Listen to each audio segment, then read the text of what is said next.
चलिए आज हम लोग सारे टूल्स के बारे में समझेंगे। वो टूल्स हैं जो AC, fridge, washing machine, geyser, RO इन सब में प्रयोग होने वाले सभी टूल्स हैं। टूल्स के बारे में एक एक करके समझेंगे। यहाँ पे देख सकते हैं ये सभी टूल्स को हमने रख लिया है। बिल्कुल आराम से एक एक टूल्स के बारे में करके समझेंगे। सबसे पहले यहाँ पे शुरुआत करते हैं। सबसे पहले देखिए सामने मिल गया, ये है हमारा drill machine, hammer drill machine. इसमें हैमर भी है और ड्रिल भी है। ड्रिल पे बिल्कुल स्मूथ चलता है और हैमर पे कुछ तोड़ने वगैरह के भी काम में आ जाता है। ये हमारी हो गई ड्रिल मशीन। और इस ड्रिल मशीन में जो लगेगा बीट हमारा, वो ड्रिल बीट है।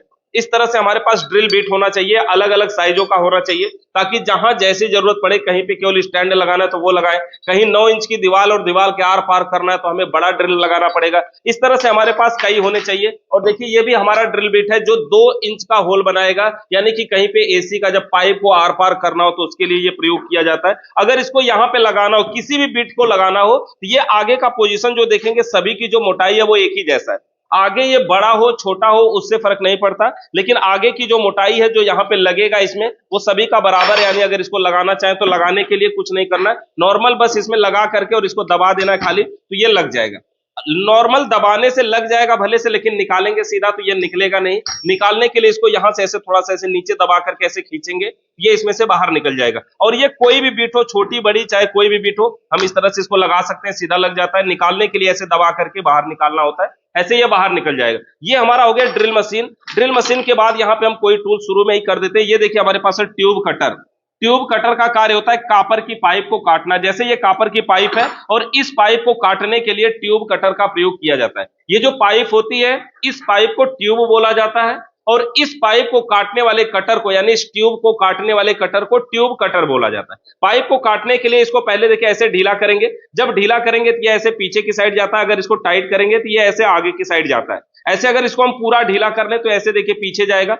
पाइप को इसमें रखना है। ये जो ऐसे अंग्रेजी का देखिए ऐसे अगर करें तो इसको वी जैसा बन रहा है ना अंग्रेजी का, इसको बोलते हैं वी ब्लॉक। तो इसमें पाइप को रख करके, यानी कापर ट्यूब को इसमें रख करके, जैसे हमने यहाँ पे रख लिया, अब इसको हम थोड़ा सा टाइट करेंगे। इसको टाइट करते समय हम थोड़ा सा आपको टाइट करके दिखाते हैं। अगर इसको हम गलती से ज्यादा टाइट कर दें ऐसे दबा करके, और अगर इसको हम ज्यादा टाइट कर दें तो अब तो या तो हम इसको घुमा भी नहीं पाएंगे, और दूसरी बात ये पाइप का आकार देखिए कैसा बन जाएगा, ये इस तरह का पिंच जैसा बन जाएगा। तो इस पर ध्यान देना है, कभी भी पाइप को बिल्कुल ज्यादा नहीं टाइट करना है, यानी थोड़ा टाइट करना है। अब हम यहां से काट के दिखाते हैं आपको। जैसे यहां से हमने लगाया और बिल्कुल थोड़ा सा लगाना है, मतलब इतना नहीं लगाना है, गिरना भी नहीं चाहिए इसमें से, और ये पाइप को दबाना भी नहीं चाहिए, सिर्फ इतना लगाना है। और लगा करके क्या करना, थोड़ा सा ऐसे दबा करके इसको ऐसे गोल घुमाएंगे, ऐसे घुमा लेंगे। जब ये फ्री घूमने लगे तो फिर से हम थोड़ा सा ऐसे टाइट करेंगे और फिर ऐसे घुमा लेंगे, और फिर से जब थोड़ा फ्री घूमने लगे फिर से थोड़ा सा टाइट कर लेंगे। और ऐसा कई बार नहीं, केवल 3-4 बार करेंगे और इतने में ये पाइप कट करके बिल्कुल अलग हो जाएगी। और जो पाइप कटेगी,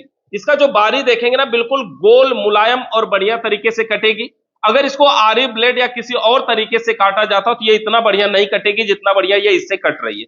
तो इस तरह से किसी भी कापर की पाइप को काटने के लिए हम ट्यूब कटर का प्रयोग करते हैं। ये ट्यूब कटर छोटा बड़ा कई साइजों में उपलब्ध होता है, हमें जैसी जरूरत हो वैसा ट्यूब कटर हम अपने पास रख सकते हैं। अब अगर ये पाइप, 2 पाइपों को हमने काट दिया और ये दोनों पाइपें एक ही साइज की हैं, एक ही व्यास का है, अगर किसी कारण से इन दोनों पाइपों को हमें आपस में जोड़ना पड़ जाए तो क्या इसको हम ऐसे वेल्डिंग करेंगे सीधा? तो वेल्डिंग नहीं होगा।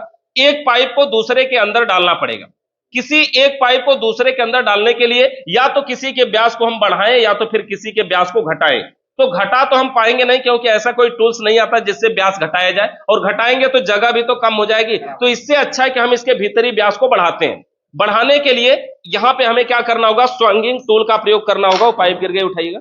ये स्वैंगिंग टूल का प्रयोग करना होगा। ये जो स्वैंगिंग टूल है देखिए, ये 5 in 1 है, 1 2 3 4 5। ये 5 का काम अकेले करने वाला है। ये अलग अलग साइजों वाला भी आता है। किसी एक के व्यास को बढ़ाना है, हम इसी वाले को व्यास को बढ़ा देते हैं। बढ़ाने के लिए हमें क्या करना पड़ेगा, इस तरह से हम ब्लॉक लेते हैं। ये ब्लॉक का प्रयोग सिर्फ हम पाइप को पकड़ने के लिए करते हैं। और इसके अंदर देखिए साइज लिखी होती है कि पाइप किस साइज के है। यहाँ पे जैसे 1/6, 5/16, 1/4, 3/16 है ना, 3/8, 5/8, ऐसे ऐसे इसमें साइजें लिखी हुई हैं। ये जो पाइप हमारे पास है, ये साइज है 1/4, यानी 1/4 साइज का है। तो इसको क्या करना है, हमें 1/4 वाले में इसको लगाना है इस तरह से, और थोड़ा सा इसको बाहर निकालना है, क्योंकि हम स्वैंगिंग टूल का प्रयोग करने जा रहे हैं। यहां पर थोड़ा सा इसको बाहर निकालना है ऐसे, बाहर निकाल करके, यानी इससे हम बढ़िया से इसको पकड़ लेंगे। अब क्या होगा, जब हम इसको टाइट कर देंगे बढ़िया से ना, तो हम इसमें ठोकेंगे तो ये पाइप पीछे नहीं जाएगी, क्योंकि ये जो ब्लॉक होता है ना, इसके अंदर चूड़ियां भी बनी होती हैं जो पाइप को रोकता है, पीछे नहीं जाने देता। हम इसको बढ़िया से टाइट कर देंगे और यहां पर इसको लगाएंगे। देखिए ये पहला व्यास आराम से अगर नहीं जा रहा है तो हम नोच प्लायर का प्रयोग कर लेंगे। यहां पे दिखाते हैं, नोच प्लायर के जरिए थोड़ा सा इसके मुंह को हम चाहे तो बड़ा कर सकते हैं, थोड़ा सा, बिल्कुल मतलब ज्यादा नहीं, बिल्कुल थोड़ा सा, और नहीं भी बड़ा करेंगे तो भी हो जाता है। इस तरह से देखिए हम थोड़ा सा इसको बढ़ा लेते हैं, स्वांगिंग टूल को इस पे लगाते हैं और हैमर के जरिए इसको हम ठोकेंगे। हैमर दीजिएगा। यहां पर देखिए ऐसे पकड़ना है। पकड़ने का तरीका देखिए, एक ही हाथ से आप पूरा काम कर सकते हैं, मतलब ऐसा नहीं किसी से पकड़वाना, किसी से ठोकना। पकड़ने का तरीका ऐसा, एक पाइप को बीच में ऐसे डालें, हाथों पे पकड़ लें और ये स्वांगिंग टूल को ऊपर लगाएं और स्वांगिंग टूल को ऐसे इसी के ऊपर सीधा पोजीशन में ऐसे पकड़े एक ही हाथ से, और एक हाथ से आराम से रिलैक्स रहेगा। इसको हैमर के द्वारा इस पर ऐसे ठोकेंगे। एक ही बार में ठोक करके पूरा व्यास नहीं बढ़ाना, इसको क्या करना है, थोड़ा सा ठोकना है, फिर रुक जाना और देख लेना है कि इसका क्या हाल है, कहीं टूट तो नहीं रहा है, कहीं पाइप फट तो नहीं रही है। इस तरह से इसको ठोकना है बचा बचा करके इसमें, फिर इस तरह से इसको ठोक लेंगे। देखिए एक नोब इसका चला जाएगा इसमें पाइप के अंदर, एक पहला वाला पोजीशन अब इसके अंदर जाने लगा। देखिए यहां पे पहला वाला, जब इसमें दूसरा भी चला जाए तो समझिए इस पाइप में स्वांगिंग टूल का काम हो गया है, यानी पाइप के अंदर का व्यास बढ़ चुका है, यानी अब दो पाइपों को आपस में जोड़ा जा सकता है। इस तरह से देखिए लगा करके इसको ठोकेंगे और ये इसके अंदर दूसरा वाला व्यास वाला भी चला जाएगा। ऐसे देखिए एक ही बार में अगर इसको ज्यादा ठोक देते हैं ना, तो ये स्वांगिंग टूल भी जाकर के इसमें फंस जाता है, फिर निकालने में दिक्कत होती है। तो इसको क्या करना है, इस तरह से ऐसे निकाल लेंगे। अब इसमें देखिए स्वांगिंग टूल का काम हो गया, यानी अब अगर हमें दो पाइपों को आपस में जोड़ना है तो अब हम जोड़ सकते हैं, क्योंकि हमने एक के व्यास को बढ़ा दिया है। यहां पर देखिए इसके व्यास को हमने यहां पर बढ़ा दिया, और बढ़ाने के बाद ये हमारी पाइप है जो हमने काटा था, ये पाइप अब इसके अंदर आराम से चली जाएगी और अब हम इसको बेल्डिंग करके यहां पे जोड़ सकते हैं। यहां पर देख सकते हैं बिल्कुल यहां से इस तरह से अब हम इसको बेल्डिंग करके जोड़ सकते हैं। कोई भी जो हमारा ब्रिजिंग रॉड वगैरह पिघल के अंदर नहीं जाएगा। अगर यही पाइप को हम देखिए इस साइज से, जब ये बराबर में था तो देखिए कोई भी किसी के अंदर नहीं जा रहा था, लेकिन अब स्वांगिंग टूल से बढ़ा लिए हैं तो इसके भीतरी व्यास को बढ़ा लिया, तो अब हम इसको जोड़ सकते हैं। यानी स्वांगिंग टूल का कार्य होता है कॉपर की पाइप के भीतरी व्यास को बढ़ाना होता है। स्वांगिंग टूल का कार्य कॉपर की पाइप के भीतरी व्यास को बढ़ाना होता है। अब देखिए स्वांगिंग टूल का प्रयोग हमारा हो गया। अब यहां पे एक और समझते हैं, ये हमारे पास है फ्लेयरिंग टूल, इसका नाम है फ्लेयरिंग टूल। फ्लेयरिंग टूल का ये पूरा होता है, ये दोनों मिला करके इसको फ्लेयरिंग टूल बोलते हैं। इसका कार्य होता है कॉपर की पाइप में फ्लेयर बनाना। फ्लेयर बनाने का मतलब होता है कॉलर बनाना। कॉलर बनाने के लिए हम एक नट लगाते हैं, फ्लेयर नट। इसमें देखिएगा ये फ्लेयर जो नट भी होते हैं ना, वो अलग अलग साइज के होते हैं,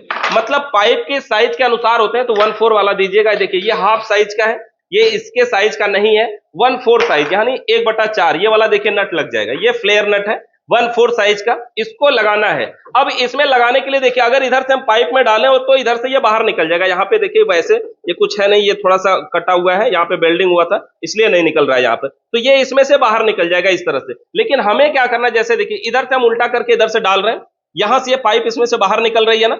अगर इस पाइप को हमें कहीं जोड़ना है, जैसे कोई गेज में जोड़ना है, वो गेज दीजिए, जैसे कोई गेज में जोड़ना है, ये गेज है हमारे पास, ये गेज, और अगर जैसे इस पाइप को इस गेज के निचले सिरे में यहां जोड़ना है, तो पाइप तो हम डायरेक्ट यहां जोड़ेंगे नहीं या बेल्डिंग तो कर नहीं सकते। हमें क्या करना होगा, ऐसा फ्लेयर नट लगाना और फिर लगा करके यहां जोड़ना है। ये स्प्लिट एसी में भी जोड़ा जाता है इस तरह से। तो हमें क्या करना है, इस पाइप में फ्लेयर बनाना है। फ्लेयर कैसे बनाएंगे वो देखते हैं। जैसे कॉपर की पाइप में फ्लेयर का मतलब होता है कॉलर बनाना। ये टूल्स हमारा फ्लेयरिंग टूल, दो भाग इसमें होते हैं, एक का नाम होता है ब्लॉक और दूसरे का नाम होता है योक। ब्लॉक का मतलब जिसमें पाइप को लॉक किया जाता है, और योक का मतलब है उसमें लगा करके फ्लेयर बना लिया जाता है। अब समझते हैं ब्लॉक को। पहले देखिए ब्लॉक में क्या है, अलग अलग साइज के सांचे बने होते हैं, अलग अलग साइज के बने होते हैं, जैसे इसमें लिखा होता है।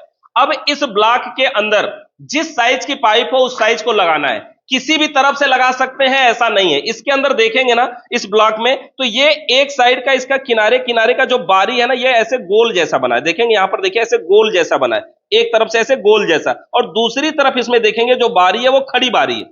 तो जिधर खड़ी बारी है हमारी पाइप उधर से नहीं निकलना चाहिए, क्योंकि हमें कॉलर बनाना है, तो इसी के गोल जैसा बनाना है, तो इसी में इसको लगाना पड़ेगा। तो जिधर से ये पाइप गोल है, ये गोल बना है, उधर से हमारी पाइप बाहर निकलेगी, यहां से देखेंगे। और पाइप बाहर कितनी निकलेगी, तो बहुत थोड़ा सा, मतलब जितने पाइप को हमें फ्लेयर बनाना है उतना निकलेगा। मतलब ऐसे समझे तो लगभग बराबर, ऐसे करके बराबर लगभग निकलेगी, यानी बहुत थोड़ा सा निकलेगी। इस तरह से देखिए हमने इसको निकाल लिया है यहां से, और अब इसको हम दोनों तरफ से इसको टाइट कर देते हैं। यहां से हम इसको बढ़िया से दोनों तरफ से टाइट कर दें, अब ताकि पाइप पीछे ना जाए इस तरह से। अब ऊपर से ये योक लगा करके इसमें फ्लेयर बनाना है। योक क्या होता है ये समझिए, ये योक है और इसको क्या करना है, जब हम ऐसे देखिए ढीला करेंगे, ये लट्टू जैसा जो पॉइंट है वो ऊपर जाता है ऐसे, और जब हम इसको ऐसे टाइट करेंगे तो ये जो लट्टू जैसा पॉइंट है ये नीचे आता है। यहाँ पे देख सकते हैं ये लट्टू जैसा पॉइंट है, ये नीचे आ रहा है। हम इसको ऐसे ढीला कर रहे हैं तो ये ऊपर जा रहा है। पहले हम क्या करते हैं, इसको पूरा ढीला कर लेते हैं। अब इसमें फंसाना है इसको लगाने के लिए इसमें, इसके अंदर देखेंगे ना, योक के अंदर एक कटा हुआ खाना है इसमें, और यहां पर जो कटा खाना है एक में एक तरफ है और दूसरे में उसके विपरीत है, उल्टा है। पलट के दिखाते हैं आपको, देखिए इसमें एक तरफ है तो इसमें दूसरी तरफ है, मतलब दोनों में ये जो खांचा बना हुआ है फंसाने के लिए वो एक ही तरफ नहीं है, दोनों में दो तरफ है। हमें क्या करना है, पूरा ढीला करना है। ये कॉपर की पाइप है और यहां पर इसको लगाना है। इसमें लगाने के बाद थोड़ा सा ऐसे टेढ़ा कर देना, ऐसे लगाना है और थोड़ा सा ऐसे टेढ़ा कर देना, जैसे ये जो कटा हुआ खाना है ना उसी में जाकर के फंसेगा। ऐसे लगाया और ऐसे थोड़ा सा टेढ़ा किया, टेढ़ा करके ऐसे पकड़ सकते हैं। एक उंगली से इसको इधर दबाना है, इधर वाली उंगली से उसको उधर दबाना है और इसमें लगा करके ऐसे टाइट करना है। टाइट करते समय ये जो लट्टू वाला पॉइंट है ये पाइप के बिल्कुल बीच में जाना चाहिए, ये बिल्कुल बीच में जाएगा तभी पाइप के अंदर फ्लेयर बनाएगा। इस तरह से देखिए लगा के टाइट करेंगे, टाइट करेंगे ऐसे। अब ये पकड़ लेगा, अब इसमें से ये गिरेगा नहीं। अगर इसको छोड़ भी दिया जाए तो ये गिरेगा नहीं क्योंकि ये इसमें टाइट हो चुका है। अब हमें क्या करना है, ऐसे पकड़ के इसको टाइट करना है। एक बार टाइट करके वापस से घुमा लेना है, फिर से इसको घुमा के टाइट करना है। एक ही बार में पूरा टाइट नहीं करना, इसमें भी रुक रुक करके करना है। ऐसे करके फिर से टाइट करेंगे, फिर रुक जाएंगे, फिर से ऐसे टाइट करेंगे, फिर रुक जाएंगे। ऐसे करके 2-3 बार टाइट करेंगे। अब देखिए इसको हमने पूरा टाइट कर लिया, अब उससे ज्यादा ये होगा नहीं, तो इसको अब वापस से ढीला करेंगे और खोल करके बाहर निकाल लेंगे। इस पाइप के अंदर फ्लेयर बन चुका है, यहां पर देख सकते हैं फिनिशिंग कितना बढ़िया आई है, ये फ्लेयर बन चुका है। अब हम इसको बाहर निकालते हैं और दिखाते हैं। यहां पर देखिए इसको हम ब्लॉक में से बाहर निकाल लेते हैं, पाइप को यहां से भी ढीला कर लेते हैं। ये पाइप को हमने बाहर निकाला, इसके अंदर देखिए यहां पे फ्लेयर बन चुका है और जो हमने फ्लेयर नट इसमें डाला हुआ है, इस नट को अगर अब हम इसमें ऊपर करेंगे तो यहां पर देखिए ये नट इसके अंदर जा करके बिल्कुल फिटिंग बैठेगा और इतना बढ़िया, जब इसको कहीं टाइट किया जाएगा ना तो इसमें से गैस तक लीक नहीं करेगी। देखिए जैसे अगर मान लीजिए हम गेज में ही टाइट कर रहे हैं तो देखिए इस तरह से अगर हम पाइप को टाइट कर दें बढ़िया तरीके से तो अब यहां से गैस तक लीक नहीं करेगी, मतलब बिल्कुल बढ़िया तरीके से ज्वाइंट हो जाएगा। तो कॉपर की पाइप में फ्लेयर बनाने के लिए हम फ्लेयरिंग टूल का प्रयोग करते हैं। इस तरह से ये फ्लेयरिंग टूल हो गया हमारा। देखिए कॉपर की पाइप में फ्लेयर बनाने के लिए फ्लेयरिंग टूल का प्रयोग किया जाता है। ये हो गया हमारा फ्लेयरिंग टूल। इसके अलावा एक टूल्स है हमारा, देखिए इसको बोलते हैं पिचिंग प्लायर। वैसे इसका प्रयोग अब नहीं किया जाता है लेकिन फिर भी कहीं कहीं करना पड़ता है इसका प्रयोग। तो पिचिंग प्लायर है, इसका कार्य होता है कॉपर की पाइप में पिंच करना। मतलब जैसे अगर ये कोई पाइप है और इसमें गैस भरी हुई है और किसी कारण से मान लो इधर कोई मशीन है और यहां पे हमें ब्लॉक करना है, यानी इतना लॉक करना है कि यहां से गैस आगे नहीं निकलनी चाहिए, यानी पाइप को दबाने के लिए पिचिंग प्लायर का प्रयोग किया जाता है। ये क्या होता है, देखिए इस तरह का बनावट इसकी है। इसको अगर खोला जाए तो ये ऐसा खुलता है, टाइट किया जाए तो ये इतना टाइट हो रहा है। इसको देखिए अभी अगर इसको हम पूरा टाइट भी कर दे रहे हैं ना तो यहां पे देखेंगे इसका मुंह थोड़ा सा खुला है। अगर इसको हम पूरा टाइट करना चाहते हैं तो यहां पे इसका कंट्रोल हैंडल भी है। अगर इसको हम और ढीला कर दें, देखिए ढीला कर दें तो हम इसको पूरा भी टाइट करेंगे तो भी इसका मुंह खुला हुआ है।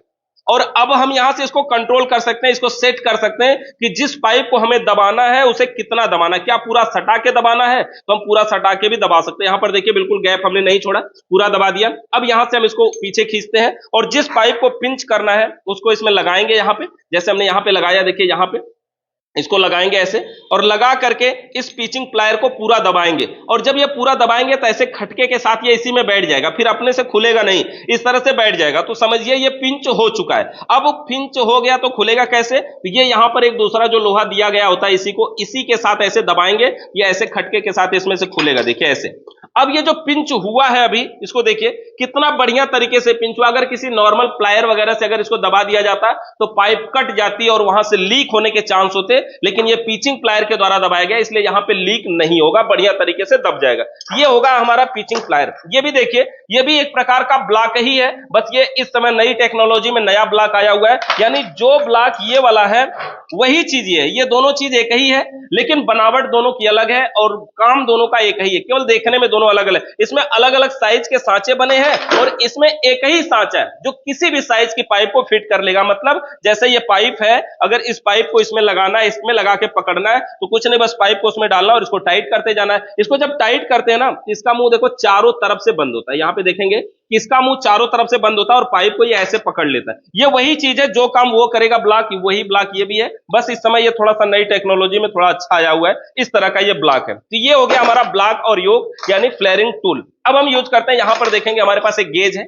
ये जो गेज है कंपाउंड गेज है, इसको हम बोलते हैं कंपाउंड गेज।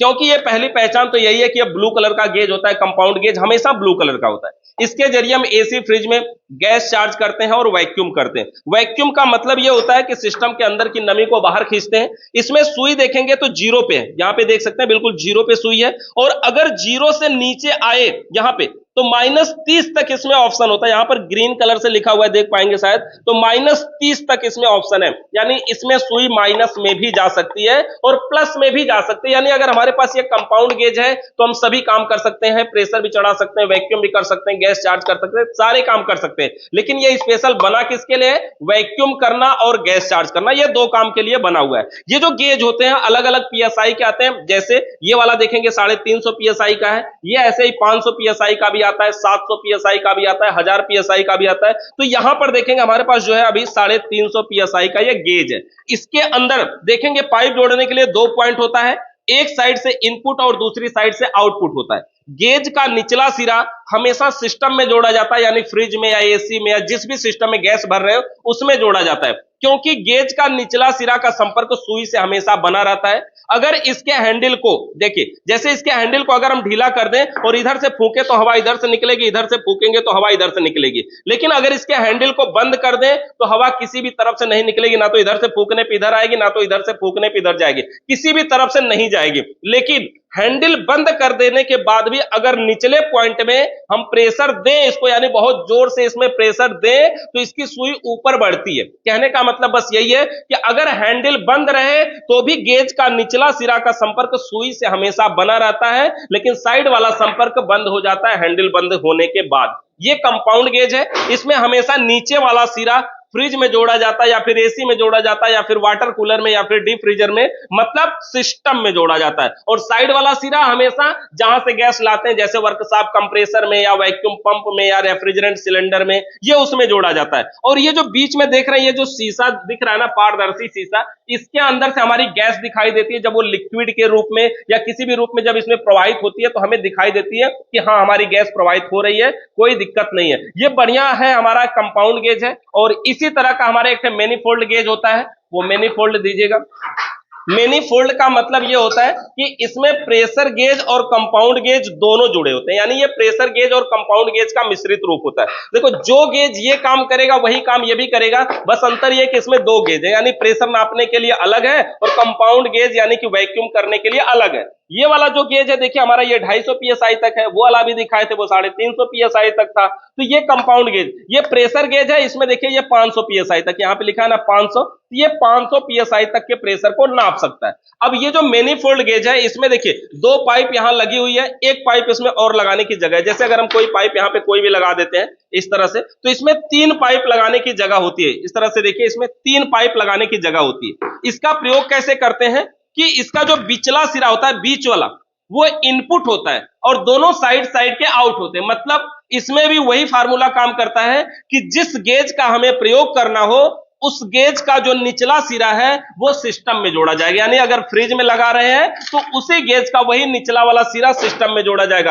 अगर प्रेशर गेज का प्रयोग कर रहे हैं तो प्रेशर गेज का निचला वाला सिरा हमारे सिस्टम में जोड़ा जाएगा। यानी जिस गेज का प्रयोग करेंगे उस गेज का निचला सिरा सिस्टम में जोड़ा जाएगा, और जिसका प्रयोग करेंगे उसका हैंडल खुला रहेगा और दूसरे का हैंडल बंद रहेगा। यानी अगर हम कंपाउंड गेज का प्रयोग कर रहे हैं तो कंपाउंड गेज का हैंडल खुला रहेगा और प्रेशर गेज का हैंडल बंद रहेगा, और जब हम प्रेशर गेज का हैंडल बंद करेंगे तो हमारे कंपाउंड गेज का हैंडल बंद रहेगा और प्रेशर गेज का हैंडल खुला रहेगा। यानी एक समय में एक ही गेज का प्रयोग करेंगे और जिसका प्रयोग करेंगे उसका हैंडल खुला रहेगा और दूसरे वाले का हैंडल बंद रहेगा। इसमें बस ये होता है जब हम हैंडल को टाइट करते हैं ना, किसी भी गेज में ये होता है, जब हम हैंडल को टाइट करते हैं ना, ये साइड वाले सिरे को जाकर के यहां से बंद करता है, निचला सिरा सुई के संपर्क में बना रहता है, हैंडल बंद हो चाहे चालू हो। इस तरह से ये होता है। यहां पर देखेंगे इसमें टांगने के लिए, लटकाने के लिए भी दिया गया होता है, कहीं काम कर रहे हो तो वहां लटका के काम कर सकते हैं। ये प्रेशर गेज और कंपाउंड गेज का मिश्रित रूप है, इसे मैनीफोल्ड गेज के नाम से जाना जाता है। अब देखिए इसके अंदर ये जो पाइपें प्रयोग की जाती हैं ये रबड़ की चार्जिंग पाइप है। इसके अंदर जो पाइपें प्रयोग की जाती हैं ये रबड़ की चार्जिंग पाइप है। इस पाइप के जरिए हम एसी फ्रिज के सिस्टम में प्रेशर चढ़ाते हैं, वैक्यूम करते हैं, गैस चार्ज करते हैं, सारे काम करते हैं। इसके अंदर देखेंगे दोनों तरफ चूड़ीदार नट लगे होते हैं इस तरह के पीतल के। चूड़ीदार नटों के अलावा एक तरफ देखेंगे चूड़ीदार नट ऐसा है और दूसरी तरफ थोड़ा सा दूर है। यहां पर दूरी भी देख सकते हैं कि यहां से यहां तक की दूरी थोड़ी सी ज्यादा है।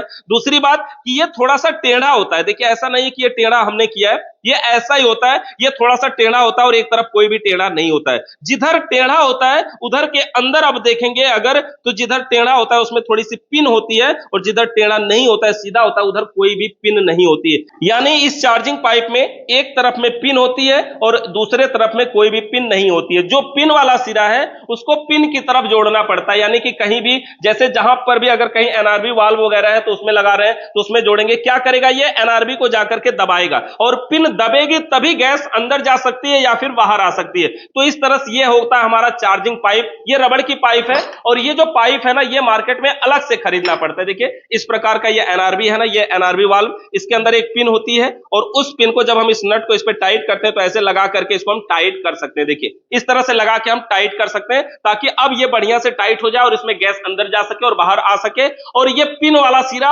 हमेशा देख करके जोड़ना चाहिए कि पिन वाले सिरे को हम उसी तरफ जोड़ें जिधर पिन है। अगर किसी भी तरफ पिन नहीं है तो किसी भी तरफ जोड़ भी सकते हैं, इधर उधर कोई भी दिक्कत नहीं है। ये जो रबड़ की चार्जिंग पाइप है यहां पर देखेंगे ब्लू कलर का पाइप है, ये येलो कलर का है, रेड कलर का है, ये तीन कलर के पाइप दिखाई दे रहे हैं ना, ब्लू रेड और येलो, और ये एक ब्लैक कलर की पाइप है। ये जो ब्लैक वाली पाइप है ये अलग से मार्केट से खरीदना पड़ता है और ये जो हमारी ब्लू रेड और येलो वाली पाइप है ये मैनीफोल्ड गेज जब खरीदते हैं तो उसके साथ में मिलता है। ये अलग से पाइप लिया हुआ है, इसके अंदर देखिए पीएसआई अलग होता है, 700 पीएसआई तक का प्रेशर यहां पर लिखा है इसमें है ना, ये 700 पीएसआई तक के प्रेशर को झेल सकता है, इतनी इसकी क्षमता है। तो जो पाइप भी खरीदेंगे उस पर पीएसआई लिखा रहता है कि हम कौन सी गैस प्रयोग करने जा रहे हैं, उस गैस का हाई प्रेशर कितना होगा, जितना पीएसआई लिखा है उससे ज्यादा प्रेशर इस पे नहीं भरना है, अगर उससे ज्यादा भरेंगे तो पाइप कहीं से फट सकती है, लीक हो सकती है, ये सब है। तो ये रबड़ की चार्जिंग पाइप है जिसके जरिए हम प्रेशर भरते हैं, प्रेशर निकालते हैं, गैस चार्ज करते हैं, ये सारे काम करते हैं। इसके अलावा यहां पर और देखते हैं कुछ, यहां पे देखिए ये क्या है, ये एक केमिकल है जिसका नाम है WD-40। WD-40 का प्रयोग करते हैं जैसे कोई नट वगैरह है कहीं पे जाम हो गया, खुल नहीं रहा है, ट्यूब कटर ही है हमारा, मान लीजिए अब ऐसे ऐसे घुमा रहे हो और बहुत जाम हो गया तो क्या करेंगे, इसी पे थोड़ा सा ऐसे WD-40 मार देंगे, मतलब इस प्रकार का ये केमिकल है, देखिए इस तरह से तेल जैसा, और इसी पे मार देंगे, थोड़ी देर में इसमें जंग लगा होगा, ये रिपेयर हो जाएगा। बाइक की चाबी भी काम नहीं करती तो उसमें भी थोड़ा सा मार देते हैं, वो भी काम करने लगता है। एसी फ्रिज के सिस्टम में भी कोई नट वगैरह नहीं खुलता है तो वहां पे इसका हम प्रयोग कर सकते हैं, इसका नाम है WD-40। अब देखिए ये एनआरबी वाल्व है, नॉन रिटर्न वाल्व, इसके अंदर पिन होती है, इसके अंदर से गैस जा सकती है लेकिन पिन जब तक दबेगी नहीं तब तक बाहर नहीं निकलेगी, जैसे हमारे बाइक वगैरह में हवा भरने वाला पॉइंट होता है, बिल्कुल उसी तरह से ये भी है। यहां पर देखेंगे एक चीज और है, ये एंटी मोस्ट या एंटी चोक, यहां पर देख सकते हैं एंटी मोस्ट लिखा हुआ है, एंटी मोस्ट। एसी या फ्रिज के सिस्टम में जब हम गैस चार्ज करते हैं तो गैस चार्ज करने से पहले उसी चार्जिंग पाइप में, यानी जिस पाइप से गैस चार्ज कर रहे होते हैं उसी में ये एंटी मोस्ट या एंटी चोक ये डाल देना होता है। ये वही है, ये बहुत ही सस्ता मिलता है, बस एक थे अगर डाल देंगे, एक या दो, तो गैस में चोक होने की संभावना को कम किया जाता है, यानी सिस्टम में चोक होने की संभावना को कम करता है। ये हो गया हमारा। इसके अलावा यहां पे देख सकते हैं हमारे पास ये क्या है, एलन की। एलन की, इसको एल की भी बोलते हैं, ये अलग अलग साइजों का उपलब्ध होता है और एलन की का कार्य ये होता है कि हम एसी के अंदर, स्प्लिट एसी में इसका प्रयोग करते हैं, उसके आउटडोर में गैस को लॉक करना, यानी एलन स्क्रू को खोलने या बंद करने के लिए प्रयोग किया जाता है। जो हमारे एसी के सिस्टम में प्रयोग होता है वो 4 नंबर, 5 नंबर, 6 नंबर, ये 3 नंबर के एलन की सबसे ज्यादा प्रयोग किया जाता है। तो ये हो गया हमारा एलन की। इसके अलावा देखेंगे ये हमारे पास है कैपिलरी गेज। कैपिलरी गेज यहां पे लिखा भी है, कैपिलरी गेज, इसका कार्य ये होता है कैपिलरी ट्यूब की साइज को नापना है। यह एक टूल्स है, देखिए जैसे सिम निकालने वाला होता है ना, ये उसी के जैसा है और ये अलग अलग साइज का, पहला पिन देखिए पतली है, दूसरा उससे मोटी, तीसरा उससे मोटी, चौथा उससे, पांचवा, छठवां, सातवां, आठवां, 9, 10 इसमें है और सभी पे साइज लिखा है। यहां पे देखेंगे 0, ये 0.031, 0.036 पॉइंट है ना, ऐसे देखिए ये साइज लिखा है, 040 ऐसे करके देखिए यहां पर लिखा है क्या, 044, अलग अलग सभी पे साइज लिखे हुए हैं। हमारे फ्रिज के सिस्टम में जो पाइप प्रयोग होती है, कैपिलरी प्रयोग होती है 0.036, यानी देखिए ये कैपिलरी ट्यूब है, एक पतली सी पाइप है और इस पाइप का प्रयोग फ्रिज में किया जाता है प्रेशर को कंट्रोल करने के लिए। ये जो पाइप है वैसे तो ये पैकेट के अंदर है तो इसके ऊपर लिखा है कि किस साइज के, देखिए यहाँ पे 0.036, ये इतने नंबर की पाइप है, लेकिन अगर इसमें नहीं लिखा और ये बाहर हो और नापना पड़े तो हम इस टूल्स के जरिए नाप सकते हैं। ये टूल्स से नापते कैसे हैं, जिस साइज की पाइप होती है उसी में इसको डालते हैं इसके अंदर के व्यास में, अगर वो चला गया, जो साइज चली गई, समझिए उस साइज का ये कैपिलरी ट्यूब है। तो इस तरह से हम इससे नाप सकते हैं। ये कैपिलरी ट्यूब को नापने के लिए होता है, कैपिलरी गेज है इसका नाम। यहां पर दूसरा टूल से एक देख सकते हैं, एक हमारे पास यहां पे है कपलर। ये कपलर का प्रयोग किसी भी कॉपर की पाइप को या रबड़ की पाइप को अस्थायी रूप से आपस में जोड़ने के लिए इसका प्रयोग किया जाता है। किसी भी कॉपर या रबड़ की पाइप को अस्थायी रूप से जोड़ने के लिए इसका प्रयोग किया जाता है। इसके अंदर देखेंगे कि कुछ कपलर के अंदर एक रबड़ भी होता है, वो रबड़ अगर रहेगा तभी ये सही से जुड़ पाता है। यहां पर देखिए, एक पाइप को यहां पे हम इसमें जोड़ना हो, जैसे ये कॉपर की पाइप है, इस कॉपर की पाइप में हमें एक रबड़ की पाइप जोड़ना है। यहां पे हमारे पास एक रबड़ की पाइप ले लेते हैं।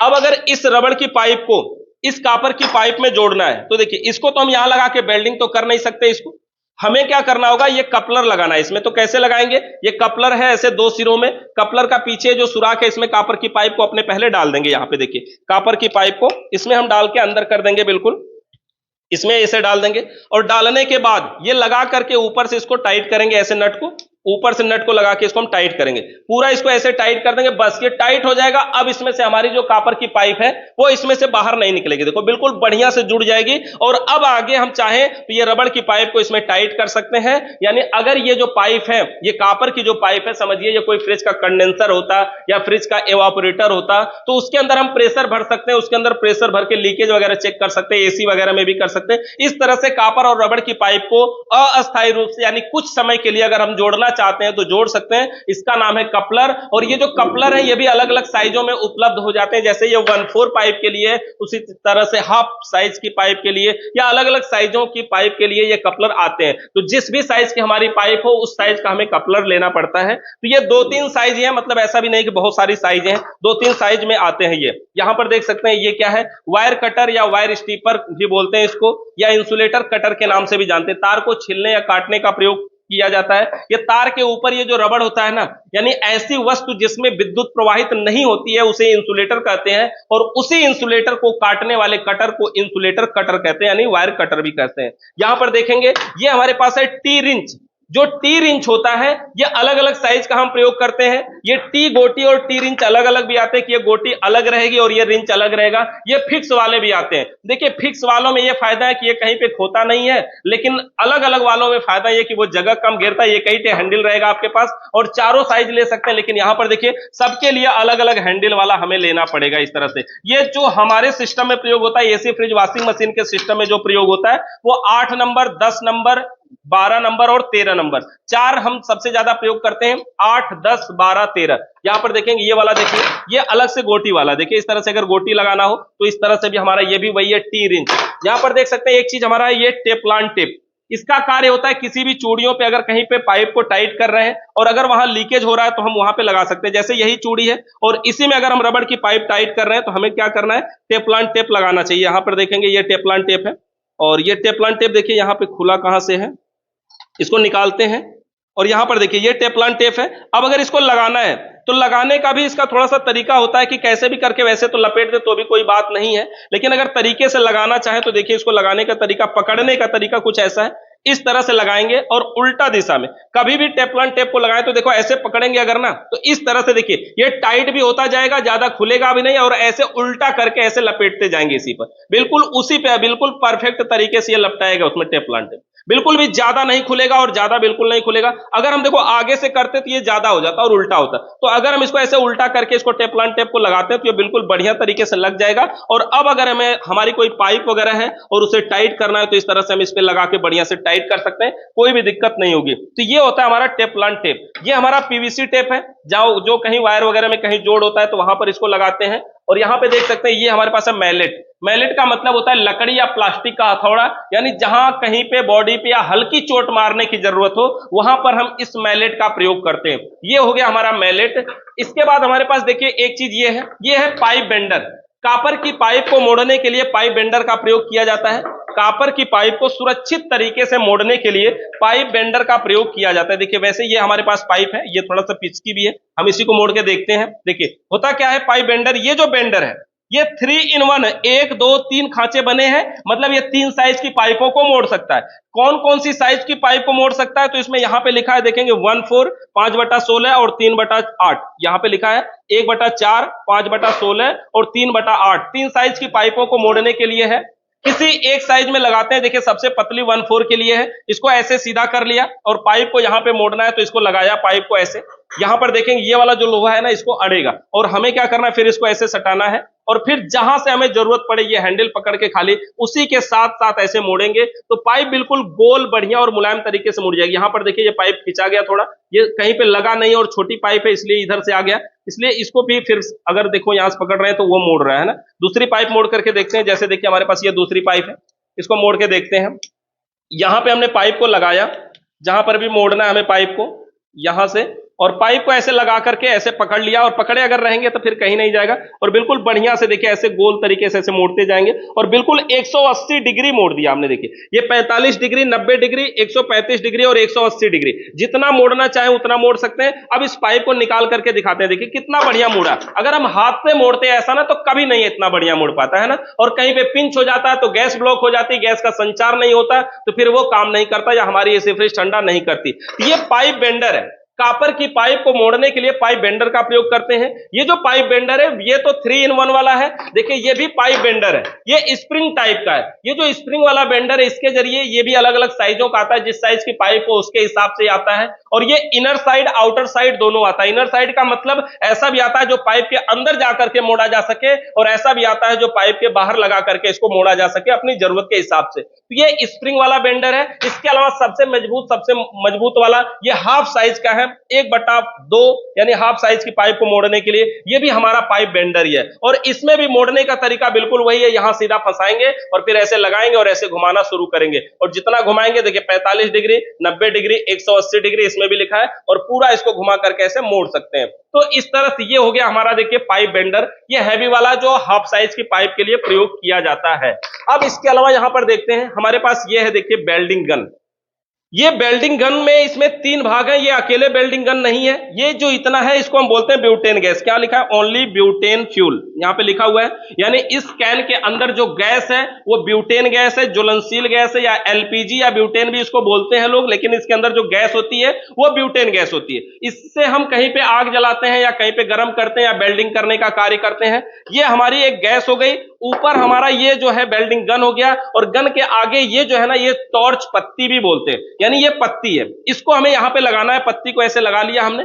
ये पत्ती इसलिए लगाते हैं कि जब कोई चीज को हम पाइप को गर्म करेंगे ना, अगर डायरेक्टली कोई भी पाइप ऐसे गर्म करे तो आप देख सकते हैं कि हवा जो जाएगी, आग जो निकलेगी वो बाहर निकल जाएगी, तो जो पाइप है वो ज्यादा गर्म नहीं हो पाएगी। लेकिन अगर ये लगा है और पाइप इसी के बीच में है और इसको गर्म किया जा रहा हो तो क्या होगा, आग पूरी की पूरी यहीं रहेगी, जिसकी वजह से पाइप बढ़िया से गर्म होगा और पूरी आग बची रहेगी, कहीं भी कोई नुकसान नहीं होगा। इस तरह से इसको लगाया और यहां पर देख सकते हैं इसको लगाने के लिए जो कैन होता है, जो सिलेंडर होता है, उसमें एक कटा खाना बना होता है एक तरफ, और जो हमारा गन होता है उसमें भी देखिए एक प्लास्टिक यहां पे निकली होती है। ये जो निकली हुई प्लास्टिक है इसी कटे खाने में एडजस्ट होता है, यानी इसी कटे खाने में इसको लगाना होता है। इसमें लगाना ऐसे थोड़ा सा दबा करके बस केवल ऐसे थोड़ा सा घुमा देना है। अब ये लग गया इसमें, यहां से देखेंगे अगर हम इसको आग जलाना चाहेंगे तो इसमें जलेगा। यहां पे थोड़ा सा आग जलाइए, माचिस जलाइए, यहां पे हम थोड़ा सा इसको जलाते हैं, देखिए इस तरह से। अब ये यहां पे आग पकड़ लिया, यानी इस तरह से हम किसी भी पाइप को वेल्डिंग कर सकते हैं, बढ़िया तरीके से हमारा वेल्डिंग हो जाएगा। तो 3 चीज है, वेल्डिंग गन, इसे वेल्डिंग टॉर्च के नाम से भी बोलते हैं, इसीलिए वेल्डिंग गन की पत्ती यानी टॉर्च पत्ती भी बोलते हैं, और ये हमारा कैन है यानी ब्यूटेन गैस या फिर एलपीजी गैस, ये हमारी गैस है, इसके जरिए हम वेल्डिंग करते हैं। इसके अलावा देखिए यहां पर एक चीज और हमने लाया, कॉइल सेवर। ये कॉइल सेवर क्या है कि ये एसी फ्रिज की जो पाइपें होती है, एसी की पाइपों में ज्यादा प्रयोग की जाती है। जब किसी कॉपर की पाइप में लीकेज ज्यादा होता है या बार बार होता है तो उस पर क्या करते हैं, एक परत चढ़ाते हैं, मतलब ये एसी की पाइपों में ऐसे एक परत चढ़ाते हैं। ये सूखने के बाद थोड़ा सा उस पर जाम हो जाता है, जिसकी वजह से वहां लीकेज की संभावना थोड़ी सी कम मानी जाती है। मतलब वातावरण का टेम्परेचर या कहीं पे जैसे शहरों वगैरह में क्या होता है ना, जहां पे नाला वगैरह जहां ज्यादा होता है वहां एसी की पाइपें लीकेज करने का चांस भी ज्यादा होता है उस वातावरण के टेम्परेचर की वजह से। तो कॉइल के ऊपर इसको जब लगा दिया जाता है तो कॉइल थोड़ा सुरक्षित बचता है और लीकेज के चांस थोड़ा कम हो जाते हैं, इसलिए कॉइल सेवर का प्रयोग किया जाता है एसी के अंदर। अब यहां पे थोड़ा सा गैसों की बात कर लेते हैं। यहां पर जो गैस है R134A, ये फ्रिज में भरी जाने वाली गैस है, ये फ्लोरोन जो है ये कंपनी का नाम है। तो फ्रिज में भरी जाने वाली गैस R134 ये गैस है। यहां पे 450 ग्राम का ये कैन है। एक फ्रिज में, एक कैन में से लगभग कम से कम 4 फ्रिज में भरी जाती है या फिर 5 फ्रिज में भी भरी जा सकती है। इतनी गैस इसमें होती है 450 ग्राम में से। अब ये 134 गैस है जो फ्रिज में भरी जाएगी, जो नॉन इन्वर्टर होगा। इन्वर्टर मॉडल की फ्रिजों में ये R600 रेफ्रिजरेंट है। रेफ्रिजरेंट का मतलब होता है ठंडा करने वाली गैस। तो R600A ये जो गैस है ये इन्वर्टर मॉडल की फ्रिजों में इस समय भरी जा रही है। इसी तरह से R22, R32, R410 और ऐसी बहुत सारी गैसें आती हैं जो हम प्रयोग करते हैं अलग अलग जगहों पे। जिस भी सिस्टम में जो गैस प्रयोग करना हो वही किया जाता है। कभी भी गैस को इधर उधर बदलना नहीं चाहिए। थोड़ा स्क्रू ड्राइवर देख लेते हैं। यहां पर ये देखिए कुछ स्क्रू ड्राइवर हमारे पास है। स्क्रू ड्राइवर भी जो आते हैं ना वो नंबर के हिसाब से आते हैं। जैसे देखिए ये नंबर है 6100 का स्क्रू ड्राइवर है। इसकी साइज क्या है ये देखिए। अब यहां पे दूसरा देखिए ये 6200 नंबर का है। अब 6200 स्क्रू ड्राइवर की साइज देखिए, दोनों की साइज देखिए, ये डिफरेंट है केवल साइज में, नंबर के हिसाब से। और ये अलग अलग साइज के हमें अलग अलग तरीके का स्क्रू ड्राइवर रखना पड़ता है। ये गुट्टू स्क्रू ड्राइवर है, यानी ये क्या कार्य करता है, जहां कहीं भी छोटे की जरूरत हो, यानी ऐसी कोई जगह हो जहां पे जगह बहुत कम हो, छोटा सा कोई नट हो ऐसे खोलना पड़े, तो हम इसी के जरिए गुट्टू स्क्रू ड्राइवर के जरिए इसको खोलते हैं। अब इसके अलावा देखेंगे हमारे पास ये तो कैंची हो गई, इसको समझ लिया हमने। और क्या बचा है, लाइए दिखाइए। ये रेफ्रिजरेंट सिलेंडर देखिए इस तरह का। जो हम गैस लाते हैं ना वो हम ऐसे कैन में भी ले सकते हैं। अगर इस तरह के कैन में लेंगे और गैस इसमें जब खत्म हो जाएगी तो इस कैन को हम फेंक देंगे। बहुत सारी ऐसी गैसें हैं जो इस कैन में लेने से खतरनाक साबित हो सकती हैं। जैसे इस कैन की जो बॉडी होती है हल्की है, अगर हमारे पास इस तरह का सिलेंडर है, ये भारी वाला सिलेंडर, तो ये क्या है, पूरा मजबूत है, विस्फोट होने के चांस कम है। इसके अंदर जो गैस है देखिए यहां पे थोड़ा सा दिख रहा होगा R32 इस पे लिखा हुआ है, यानी इस कैन के अंदर, इस सिलेंडर के अंदर हमने R32 गैस भर रखी है। अब ये जो R32 गैस है एसी में प्रयोग होने वाली हाई प्रेशर गैस है, इसलिए R32 गैस को कभी भी ऐसे सिलेंडर में नहीं लेना चाहिए। R22, R600, R134 उन सब के लिए ये वाला कैन चल जाएगा, लेकिन R32, R410 इनके लिए हमारे पास ऐसा ही सिलेंडर होना चाहिए। ये सिलेंडर के अंदर हम गैस अपनी जरूरत के हिसाब से भरवा के लाते हैं। ये लीटर के हिसाब से आते हैं या किलो के हिसाब से आते हैं, जैसे 1 किलो का, 2 किलो का, 3 किलो का। तो ये 3 किलो का सिलेंडर है, लेकिन कभी भी जितने किलो का सिलेंडर हो उसमें उतनी गैस पूरी नहीं भरनी चाहिए। जैसे 3 किलो का सिलेंडर है तो हमें 2 किलो से ज्यादा गैस नहीं भरना चाहिए, यानी थोड़ा स्पेस इसके अंदर छोड़ना चाहिए ताकि कोई दिक्कत ना हो कहीं पर। यानी इस तरह का ये सिलेंडर है हमारा रेफ्रिजरेंट सिलेंडर, और इसके ऊपर ये जो वाल्व लगा हुआ है इसे हम बोलते हैं सिलेंडर वाल्व। ये ऊपर जो वाल्व है सिलेंडर वाल्व, और इसको खोलने के लिए एक टूल्स आता है जिसे वाल्व की बोलते हैं, हम उसके जरिए खोल सकते हैं। नहीं कुछ है तो हम प्लायर से भी खोल सकते हैं, एडजस्टेबल रिंच से भी खोल सकते हैं, और सभी लोग उसी से खोलते हैं। इस तरह से ये हो गया हमारा। इसके अलावा हमारा ये वाला टूल्स है देखिए, इसका नाम है एयर ब्लोअर। बहुत तेजी से हवा मारता है ये, और कहीं भी सर्विस वगैरह करते समय, एसी की सर्विस करते हैं, पानी वगैरह डाल करके अगर धुल देते हैं और तुरंत चालू करना चाहते हो तो हमें इसी का यूज करना पड़ेगा। देखेंगे इस तरह से हम चला करके, देखो इसके अंदर से बड़ी तेजी से हवा निकलती है, इसके अंदर से बहुत तेजी से हवा निकलती है, इसके अंदर से तेजी से हवा निकलती है, जो कहीं धूल मिट्टी लगी हो तो उसको साफ करने के लिए काम में आता है। इस तरह से है। इसकी स्पीड को कंट्रोल करने के लिए भी इसमें बटन दिया हुआ है, बहुत सारे में नहीं भी होता। यहाँ पर देखिए इसकी स्पीड को कम तेज करने के लिए इसमें बटन भी दिया, देखो कम कर दिया, अब धीरे धीरे चल रहा है, और कम कर दिया और कम कर दिया, बिल्कुल धीरे धीरे चल रहा है। यहाँ से हम इसको तेज कर सकते हैं, पूरा फुल कर दिया तो देखो ऐसा चल रहा है। तो ये इसमें कम तेज करने के लिए बटन है। बटन दबा के यहाँ पे एक और बटन इसमें दिया है कि अगर दबा करके हम छोड़ना चाहते हैं तो इसको ऐसे छोड़ दें तो भी ये चलता रहेगा, फिर से इस बटन को वापस करें तो ये बंद हो सकता है। इसमें बटन को लॉक करने के लिए भी दिया है, कम तेज करने के लिए भी दिया है, और चालू करने के लिए यहाँ पे बटन है ही है। ये एयर ब्लोअर है, धूल मिट्टी या सर्विस करते समय इसका प्रयोग किया जाता है। इसके अलावा देखेंगे हमारे पास यहाँ पर क्या है, ये फ्लक्स पाउडर है, इसके अंदर है कि नहीं, इसके अंदर फ्लक्स पाउडर होता है। ये फ्लक्स पाउडर का कार्य ये होता है कि जब हम कहीं लोहा और कॉपर की पाइप को आपस में जोड़ते हैं तो वहां पे हम फ्लक्स पाउडर का प्रयोग करते हैं। ये फ्लक्स पाउडर हो गया हमारा। और ये देखिए हमारा vacuum pump motor. Vacuum pump motor का कार्य ये होता है, एसी फ्रिज में जब हम वैक्यूम करते हैं, मतलब उसके अंदर की नमी को बाहर निकालते हैं, तो हम इस वैक्यूम पंप का प्रयोग करते हैं। इसके अंदर यहाँ पे एक लाइन होती है, अगर हम इसमें सप्लाई दे देते हैं, बोर्ड में लगाते हैं देखिए, और यहाँ से एक बटन होती है, यहाँ साइड में एक बटन भी होती है, ये देखिए एक बटन इसके अंदर होती है।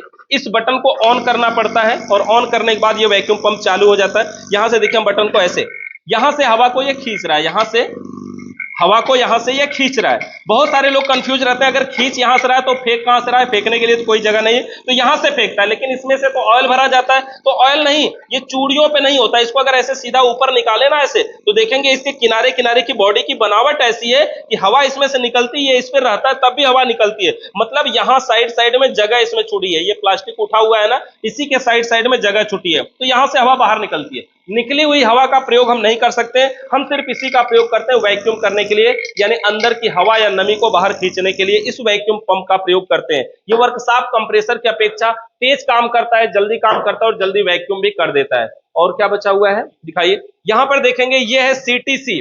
सीटीसी का पूरा नाम है कमर्शियल टेक्निकल केमिकल।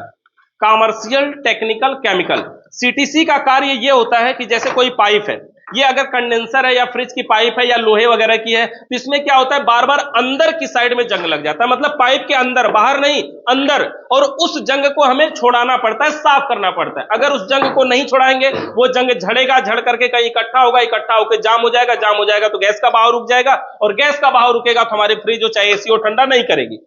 तो ये क्या होता है, यह एक केमिकल है, जैसे मिट्टी का तेल या केरोसिन तेल कभी कभी हम यूज करते हैं ना, कि किसी पे कहीं जंग उंग लगा तो वहां पे डाल देते हैं, तो उसी तरह से ये सीटीसी एक केमिकल है जो पाइप के अंदर डाल दिया जाता है और फिर आधा घंटा के लिए छोड़ दिया जाता है। अंदर की गंदगी कार्बन आदि अगर खिल जाती है तो फिर बाद में फ्लक्स कर लेते हैं, जिससे झटके के साथ, हवा के साथ, प्रेशर के साथ उसके अंदर का कचरा भी बाहर निकल जाता है। मतलब पाइपों के अंदर के कचरे को साफ करने के लिए इस सीटीसी का प्रयोग किया जाता है, कमर्शियल टेक्निकल केमिकल इसका पूरा नाम होता है। अब यहां पर देखेंगे ये हमारा रेफ्रिजरेंट है, ये गैस R134 तो हो ही गई है, एक गैस वहां R600 वाला दीजिएगा। ये जो सिलेंडर होते हैं ना, ये R134 का सिलेंडर है और यहां पर देखिए 600 का है, ये 600 का है, 134 का है, उस बात से मतलब नहीं है। ये जो सिलेंडर होते हैं ये दो तरह के आते हैं मार्केट में। दो तरह का मतलब ये होता है, इसके अंदर जो वाल्व लगता है, ये वाल्व दो तरह के आते हैं। देखो इसके वाल्व को हम खोल सकते हैं, यहां से निकाल सकते हैं। इन दोनों के वाल्व को देखेंगे ना, दोनों में डिफरेंट है। इसकी चूड़ी की साइज देखिए और इसकी चूड़ी की साइज देखिए, किसी एक वाल्व को दूसरे पे लगाएंगे तो लगेगा नहीं। यहां पर देख सकते हैं, गैस के अंदर भी देखिए, इसकी साइज देखिए और इसकी साइज देखिए, इसके अंदर पिन है, इसके अंदर प्लेन है। इस कैन को हम बोलते हैं पिन वाला और इसको बोलते हैं प्लेन वाला। प्लेन वाले में क्या है, जब हम इस वाल्व को लगा के टाइट करेंगे ना, तो ये अंदर एक पिन दिख रही है, ये पिन क्या है, अंदर जाएगी और इसमें सुराग बनाएगी। जब सुराग बनाएगी तो फिर उसी में पिन पड़ी रहेगी। अब इस वाल्व को जब हम ढीला करेंगे तो गैस निकलेगी, और फिर से टाइट कर देंगे तो पिन अंदर चली जाएगी, अंदर चली जाएगी तो गैस को वहीं रोके रहेगी। तो ये इस तरह का है। लेकिन ये वाला जो वाल्व है, इसके अंदर पिन है, यहाँ पे अंदर रेड कलर का शायद दिख भी रहा होगा, इसके अंदर पिन है, और उसमें क्या होगा कि जब ये पिन दबेगी तो इसमें से गैस निकलेगी। जैसे यहां पर दिखाते हैं आपको, जैसे यहाँ इसके अंदर पिन है ना, इसके अंदर अगर हम दबाएं ना तो थोड़ा सा गैस निकलेगी। देखो यहां से दबाने पे गैस निकल रही है, मतलब जैसे हमारा घर का सिलेंडर होता है खाने बनाने वाला, ये उसी तरह का है। तो इसमें यह फायदा है कि इसके वाल्व को हम खोल सकते हैं, लेकिन अगर इसमें वाल्व लगा दिए तो खोल नहीं सकते हैं। यानी कुल मिला के अगर आप गैस चार्जिंग का काम कर रहे हैं तो आपके पास ये दोनों वाल्व एक एक होना जरूरी है। यानी ये दोनों वाल्व कभी कौन सा मिल जाए, कभी कौन सा मिल जाए, ये कोई गारंटी नहीं। तो इसलिए दोनों वाल्व अगर आपके पास है तो आप सभी काम कर लेंगे। तो इस तरह से हमारे सिलेंडर वाल्व, ये कैन वाल्व जो है, ये दो तरीके के आते हैं, एक टे पिन वाला आता है और एक टे प्लेन वाला आता है। यहां पर देखेंगे ये हमारे पास है वर्कशॉप कंप्रेसर। वर्कशॉप कंप्रेसर क्या होता है, ये फ्रिज से निकला हुआ कंप्रेसर होता है। किसी कारण से अगर फ्रिज से निकाल दिया जाए, लेकिन जला नहीं होना चाहिए, चलने वाला कंप्रेसर होना चाहिए। नया कंप्रेसर खरीद के भी हम वर्कशॉप बना सकते हैं। इसके जरिए एसी फ्रिज के सिस्टम में प्रेशर चढ़ाते हैं, वैक्यूम करते हैं, यानी प्रेशर भरने का भी काम कर सकते हैं, वैक्यूम करने का भी काम कर सकते हैं। यहाँ पे देखेंगे ये डिस्चार्ज लाइन है इसकी, जिसमें ये पाइप का नट जुड़ा हुआ है, एनआरबी का एक नट जुड़ा है, लेकिन इसके अंदर पिन निकाल लिया जाता है। यानी यहां से अगर हम कोई पाइप टाइट करें और किसी में हवा भरना चाहें तो हम इसके जरिए हवा भर सकते हैं। सक्शन लाइन इसमें यहां पर थी, देखिए यहां पर, और इसमें अभी ये टूटी हुई है। और ये चार्जिंग लाइन देखेंगे, इसको यहां पे पूरी तरह से बंद कर दिया गया, ब्लॉक कर दिया गया। यानी केवल हम सक्शन और डिस्चार्ज का प्रयोग करेंगे, चार्जिंग को बिल्कुल बंद कर दिया, इसका प्रयोग नहीं करेंगे। ये हमारा है वर्कशॉप कंप्रेसर, जिससे हम प्रेशर चढ़ा सकते हैं, वैक्यूम कर सकते हैं। और आगे क्या बचा हुआ है, यहाँ पे एडजस्टेबल रिंच हमारा है। एडजस्टेबल रिंच का कार्य क्या होता है, इसको हम अपनी जरूरत के हिसाब से एडजस्ट कर सकते हैं, इसलिए इसे एडजस्टेबल रिंच के नाम से जानते हैं। देखिए इसको हम छोटा बड़ा कर सकते हैं। हमारे सिस्टम में जो ज्यादा प्रयोग होने वाला एडजस्टेबल रिंच है, 8 नंबर और 10 नंबर दोनों का हमारे पास एक एक होना चाहिए, हम सभी काम बिल्कुल आसानी से कर लेंगे। इसके बाद हमारे पास है ये ब्रिजिंग रॉड। वेल्डिंग करने के लिए इस रॉड का प्रयोग किया जाता है, ब्रिजिंग रॉड। ये कॉपर ऑक्साइड का बना होता है, यानी कॉपर ऑक्साइड का बना होता है। जो आग के संपर्क में आने से बहुत ही जल्दी पानी का रूप धारण कर लेता है, यानी बिल्कुल लिक्विड रूप में हो जाता है। और इसको लगा करके हम आसानी से कहीं भी वेल्डिंग करते हैं, यानी अपनी कॉपर की पाइपों को वेल्डिंग करने के लिए इसी राड का प्रयोग करते हैं। ये ब्रिजिंग राड होता है। इसको अगर ऐसे हम तोड़े झटके से ना, ये बहुत हार्ड होता है, कई टुकड़ों में टूट जाता है, बहुत कठोर होता है, तो इसको तोड़ना नहीं चाहिए। कभी मोड़ने वगैरह की अगर जरूरत पड़े तो इसको हम वेल्डिंग गन से गर्म करके जहां से चाहे बड़े आसानी से मोड़ भी सकते हैं। तो इस तरह से ये मुड़ जाता है। यहाँ पे ये देख सकते हैं हमारे पास फाइल है। फाइल का काम बहुत सारी जगहों पे होता है, कहीं जंग लग जाता है, कहीं कार्बन आ जाता है, कहीं कॉमन रनिंग स्टार्टिंग वाले पॉइंट खराब हो जाते हैं, या कहीं भी अगर कार्बन वगैरह आ जाता है तो उसकी जरूरत पड़ती है, इसलिए ये भी होना चाहिए। बाकी पाइपों की साइज को भी सेट करने के लिए कभी कभी हमें पाइपों को रगड़ करके भी कम करते हैं, तो ये भी हमारे पास फाइल होनी चाहिए। यहां पर ये हमारे पास है लेवल मीटर। लेवल मीटर क्या होता है, इससे हम सेट करते हैं कि जो हमारी एसी या फ्रिज का इंस्टॉलेशन हो रहा है वो सही हो रहा है कि नहीं। जैसे देखिए यहाँ पे जैसे किसी सिस्टम पे इसको लगाना है, ये नीचे की साइड में ये जो ब्लैक दिख रहा है ना, ये इसमें मैग्नेट होता है, चुंबक होता है। मतलब कहीं लोहे वगैरह पे लगाएंगे इसको तो ऐसे लगा सकते हैं, देखना ये चुंबक है, मतलब इसमें से गिरेगा नहीं है। कहीं पे लगा करके इसको अगर हम सेट कर रहे हैं तो सेट हो जाएगा। इस तरह से अगर हमें ये बिल्कुल सीधा देखना है कि सीधा है कि नहीं है, तो ऐसे देखना होगा। ये बीच वाले पॉइंट को देखिए, अगर ये बीच में लिक्विड वाला पॉइंट आ गया तो समझिए ये सीधा पोजीशन है। कहीं पे अगर इस तरह से सीधा देखना है तो फिर हम इस वाले में देख लेंगे। यहाँ पर देखिए ये बीच में आ गया तो समझिए ये सीधा पोजीशन है। इस तरह से ये लेवल मीटर है। एसी का इंस्टॉलेशन करते समय, टीवी का इंस्टॉलेशन करते समय, मेज काउंटर, बहुत सारे लोग इसका प्रयोग करते हैं हर जगह पे, लेवल मीटर यानी लेवल मापने के लिए। ये हमारा है digital clamp meter. Digital clamp meter के जरिए इसमें हमारे कई सारे फंक्शन होते हैं। इससे हम वोल्टेज चेक करते हैं, एम्पियर चेक करते हैं, कंटिन्यूटी चेक करते हैं, या एसी वोल्टेज या डीसी वोल्टेज चेक करते हैं, और डायोड या किलो ओम रेजिस्टेंस भी चेक करते हैं। तो कई सारे फंक्शन होते हैं इसमें, इसी के जरिए हम चेक करते हैं। ये जो आगे का पॉइंट होता है ये एम्पियर चेक करने के लिए होता है। जैसे अगर मान लीजिए हमें एम्पियर चेक करना है तो इसको हमें एम्पियर मोड पे ऑन करना है। यहाँ पे लिखा है एसीए यानी एम्पियर मोड पे ऑन करना है। 200 लिखा है यानी 200 एम्पियर से नीचे चेक करना है। तो हमें क्या करना होगा, ऐसे इसके मुंह को खोलना होगा, किसी एक तार में ले जाके फंसाना होगा। जब भी इसको किसी तार में फंसाएंगे तो न्यूट्रल और फेस दोनों में नहीं लगाना है, किसी एक ही में लगाना है। किसी में लगा सकते हैं, न्यूट्रल में लगाएं चाहे फेस में लगाएं, कोई दिक्कत नहीं है, बस दोनों में नहीं लगाना। दोनों में लगाएंगे तो नहीं बताएगा। जो भी नंबर बता रहा हो होल्ड बटन दबाएंगे, वो नंबर पे आकर के रुक जाएगा और वही नंबर बताएगा। देखिए ये दूसरा हमारे पास भी क्लैंप मीटर है, और ये क्लैंप मीटर इससे बहुत बेटर है। इस क्लैंप मीटर में फंक्शन थोड़ा ज्यादा है, और ये क्लैंप मीटर उसकी अपेक्षा थोड़ा महंगा भी है। इस क्लैंप मीटर के अंदर देखिए सबसे पहले ऑफ का पोजीशन है, दूसरे पोजीशन पे इसमें एनसीबी है। एनसीबी का मतलब किसी बोर्ड में जब लाइन रहेगी ना तो वहां पे सटाएंगे ऐसे, तो इससे वीप की आवाज आती है, मतलब ऐसे टी टी टी टी आवाज आती है, तो इससे हमें पता चलता है कि एनसीबी काम कर रही है। उसके बाद यहां पर देखेंगे दूसरे नंबर पे किलो ओम का सिंबल है, यहां से हम ओम चेक करेंगे। उसके बाद तीसरे नंबर पे डायोड और कंटिन्यूटी है यहां पर, तो डायोड और कंटिन्यूटी चेक करेंगे। उसके बाद ये एमएफडी का भी सिंबल है इसमें, यानी हम इसमें किसी भी कैपेसिटर की पावर को नाप सकते हैं कि हमारा जो कैपेसिटर वो 4 एमएफडी, 6 एमएफडी, 40 एमएफडी, 50 एमएफडी, कितने एमएफडी का है, और जितना लिखा है उतनी पावर उसमें बची है कि नहीं बची है, उसको चेक करने के लिए एमएफडी का भी इसमें पॉइंट है, यानी कैपेसिटर का एमएफडी भी इससे हम चेक कर सकते हैं। यहां पे सेट करके और इन दोनों तारों को दोनों कैपेसिटर के पॉइंटों पे लगाएंगे तो पता चलेगा। उसके बाद एक पॉइंट और हमारे पास ये बोल्ट है, और इस बोल्ट के आगे जो लाइन है वो सीधी लाइन है, मतलब ये डीसी बोल्ट है। उसी के बाद उसके नीचे ये भी बोल्ट है, लेकिन इसके ऊपर जो लाइन है वो लहराती हुई लाइन है, यानी एसी बोल्ट है। और ये हर्टज भी, एचजेड भी लिखा है, यानी इससे हम हर्टज यानी फ्रीक्वेंसी भी चेक कर सकते हैं और वोल्ट भी चेक कर सकते हैं। उसके बाद यहां पर देखिए एम्पियर है, ये 2 एम्पियर से 20 एम्पियर तक का एसी करंट को चेक कर सकता है, और उसके नीचे करेंगे तो 200 एम्पियर से 600 एम्पियर तक एसी करंट को चेक कर सकता है। उसके नीचे ऑफ पोजीशन आ जाता है। तो इस तरह से ये हमारा क्लैंप मीटर है,